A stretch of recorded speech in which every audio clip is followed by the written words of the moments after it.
من الشيطان الرجيم. بسم الله الرحمن الرحيم. الحمد لله الذي هدانا لهذا وما كنا لنهتدي لولا أن هدانا الله لقد جاءت رسل ربنا بالحق والصلاة والسلام على أشرف الأنبياء والمرسلين شفيع المذنبين ورحمة للعالمين بالقول ثم الصلاة على آله الطيبين الطاهرين المعصومين ولعنة الله على أعدائهم من الآن إلى قيام يوم الدين.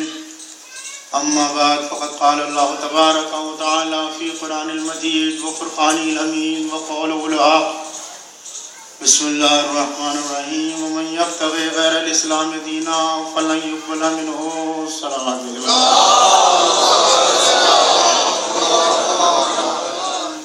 عزیزان محترم، ارشاد خالق کائنات ہو رہا ہے کہ جو شخص بھی اسلام کے علاوہ کسی اور مذہب کو اختیار کرے گا تو وہ ہمارے نزدیک قابل قبول نہیں ہے.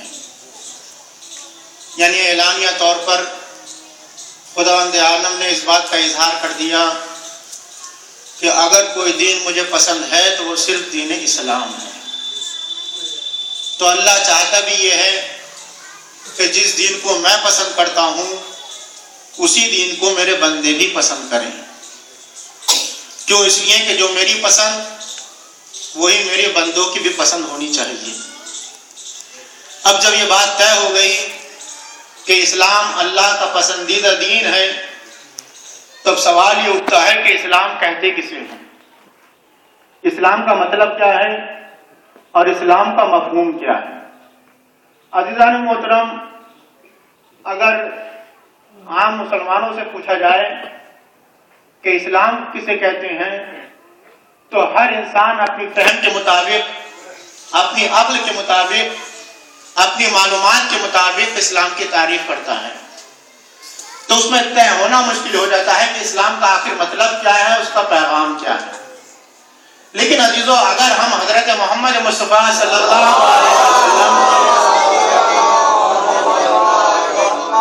حضور سے پوچھیں کہ آپ بتائیں کہ اسلام کیسے کہتے ہیں، تو حضور جو تعریف کریں گے اسلام کی وہ حتمی تعریف ہوگی.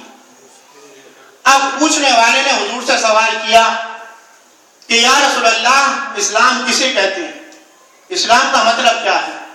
اب ظاہر سی بات ہے حضور ہیں بانی اسلام، تو حضور جو تعریف فرمائیں گے وہ ہوگی حتمی بات. اب اس میں کوئی غور و فکر کرنے کی ضرورت نہیں ہے. تو پوچھنے والے نے سوال کیا کہ مولا یا رسول اللہ اسلام کسے کہتے ہیں، تو حضور نے بہت ہی مختصر الفاظ میں 2 جملوں میں اسلام کی تعریف کی. کہا اسلام کسے کہتے ہیں؟ حضور نے فرمایا الطاعۃ للخالق والشفقۃ علی المخلوق کا نام اسلام ہے. کیا مطلب؟ اللہ کی اطاعت اور مخلوق سے محبت کا نام اسلام ہے.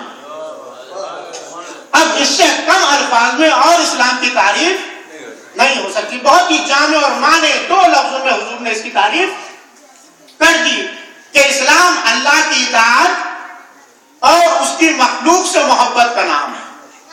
اللہ اکبر، کتنی وسعت ہے اس تعریف میں کہ حضور نے یہ نہیں فرمایا کہ مسلمانوں سے محبت کا نام اسلام ہے، مومنین سے محبت کا نام اسلام ہے، یا متقین سے محبت کا نام اسلام ہے، بلکہ حضور نے فرمایا مخلوق سے محبت کا نام اسلام ہے.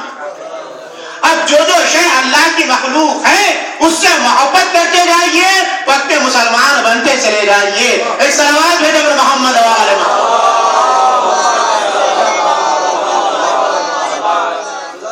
حضور نے باقاعدہ وسعت پیدا کی ہے کہ اسلام تک نظری کا نام نہیں ہے.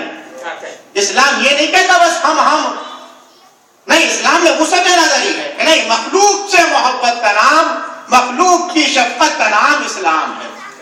تب یہاں پر آ کر بات واضح ہو گئی کہ ہمارے معاشرے میں بہت سے لوگ بس یہ سمجھتے ہیں کہ نماز پڑھ لی مسلمان، روزہ رکھ لیا اسلام پر عمل ہو گیا، خمس و زکوٰۃ ادا کر دیا اسلام کا حق ادا ہو گیا. نہیں، اب وہ سن لیں اس تعریف کو پھر دوبارہ کہ خالی نماز پڑھنے کا نام اسلام نہیں ہے، خالی روزہ رکھنے کا نام اسلام نہیں ہے، خالی حج کرنے کا نام اسلام نہیں ہے، خالی خمس و زکات ادا کرنے کا نام اسلام نہیں ہے، بلکہ انسان کا اسلام اس وقت کامل ہوگا کہ اللہ کی اطاعت کے ساتھ ساتھ اللہ کے بندوں سے بھی محبت کرتا چلا جائے۔ صلوات محمد و آل محمد پر انسان یہ سمجھتا ہے کہ بس نماز روزہ ہی کافی ہے، بس نماز روزہ کیا جنت ہماری، ہم جنت کے مستحق ہو گئے۔ نہیں، رسول اللہ نے فرما دیا کہ اگر تم جنت میں جانا چاہتے ہو تو جنت میں جانے کے لیے شرط یہ ہے کہ جتنی انسان اللہ کی عبادت کرے اتنی اس کے مخلوق سے محبت اور شفقت کرتا چلا جائے۔ دونوں چیزیں بیلنس میں ہونی چاہیے، نہ یہ پلڑا جھکا ہوا ہو نہ یہ پلڑا جھکا ہو۔ اس بیلنس کا نام اسلام۔ اب جس نے اس بیلنس کو برقرار رکھا وہ پکا مسلمان بھی ہے، پکا مومن بھی ہے، اور جہاں کوئی تفریق آ گئی تو وہاں پر اسلام مکمل نہیں ہو سکتا۔ تو اب دو باتیں ہوئی، ایک حق اللہ اور دوسرے حق الناس، حق العباد۔ لیکن عزیزان محترم، یہ شرف اسلام کو حاصل ہے کہ اب تک لوگوں کو حق الناس کی آگاہی نہیں تھی۔ یہ حضور تھے کہ جب حضرت محمد مصطفیٰ صلی اللہ جب حضور تشریف لائے تو پورے معاشرے میں نفس نفسی کا عالم، نہ بڑوں کا احترام، نہ ماں باپ کی عزت، نہ بچوں سے شفقت، نہ پڑوسی کے حقوق، نہ دوست احباب کا خیال، کوئی تصور حقوق العباد کا انسان کے ذہن میں نہیں تھا۔